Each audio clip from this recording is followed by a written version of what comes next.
নারকেল এবং দুধ দিয়ে সম্পূর্ণ নিরামিষ লাউ ঘন্ট রেডি। এটা বহু পুরনো দিনের হারিয়ে যাওয়া একটা রেসিপি এবং এই রেসিপি বানাতেন আমার মায়ের ঠাকুমা। নমস্কার বন্ধুরা, আমার চ্যানেল রকমারি প্রণালীতে সকলকে স্বাগত জানাই। আমি এখন বাড়ি এসেছি। আমাদের বাড়ির উঠোনে হয়েছে লাউ, সেই লাউটাই মা এখন কেটে নিল। লাউয়ের খোসা ছাড়িয়ে লাউটাকে লম্বা লম্বা এবং ফালি ফালি করে কেটে নিয়েছি। কড়াইয়ে দিয়ে দিলাম কেটে রাখা লাউ আর প্রয়োজন মতো নুন এবং সামান্য পরিমাণে হলুদ গুঁড়ো।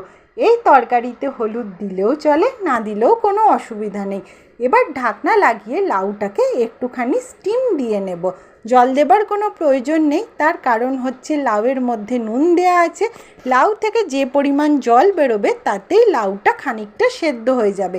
ঢাকনা খুলে দেখি লাউটা অর্ধেকটা মতো সেদ্ধ হয়ে গেছে। কড়াই থেকে লাউটাকে তুলে নিয়ে কড়াইয়ে দিয়ে দিলাম প্রয়োজন মতো সর্ষের তেল। ফোড়নের জন্য দিলাম গোটা জিরে, তেজপাতা এবং শুকনো লঙ্কা। ফোড়নটাকে হালকা করে তেলের মধ্যে নাড়াচাড়া করে নেব। ফোড়নটা হয়ে গেলেই মা দিচ্ছে 1 চামচ মতো আদা বাটা। এই তরকারিতে বেশি মশলার প্রয়োজন হয় না। আদা বাটাটাকে হালকা করে তেলের মধ্যে ভাজা ভাজা করে নেব। আদা বাটার কাঁচা গন্ধ যেই চলে যাবে দিয়ে দেব আগে থেকে স্টিম দিয়ে রাখা লাউ।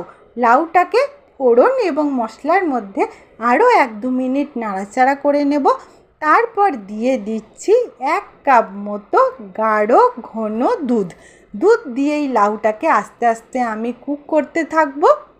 লাউটা অর্ধেকটা মতো সেদ্ধ করাই ছিল, বাকি অর্ধেকটা সেদ্ধ এই দুধের মধ্যেই হয়ে যাবে। দুধের মধ্যে লাউটা যখন সেদ্ধ হবে এটা ভীষণ সুন্দর একটা টেস্ট আর ফ্লেভার দেবে। যখন লাউটা সম্পূর্ণভাবে সেদ্ধ হয়ে যাবে ওপর থেকে মা ছড়িয়ে দিচ্ছে নারকেল কোড়া।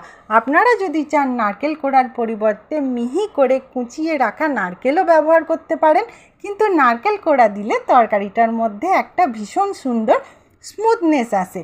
তরকারিটা যখনই সম্পূর্ণভাবে ড্রাই হয়ে যাবে তখন ওপর থেকে ছড়িয়ে দেব চিনি।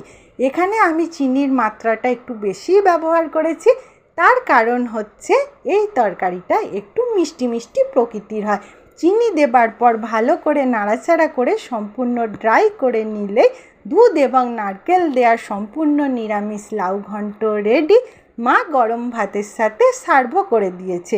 Just prepare it and enjoy আমার মায়ের ঠাকুমার হাতের সম্পূর্ণ নিরামিষ লাউ ঘন্ট। যদি রেসিপিটা ভালো লেগে থাকে একটা লাইক অতি অবশ্যই করবেন। চ্যানেলে নতুন হয়ে থাকলে আমার চ্যানেল রকমারি প্রণালীকে সাবস্ক্রাইব করে নেবেন। ধন্যবাদ।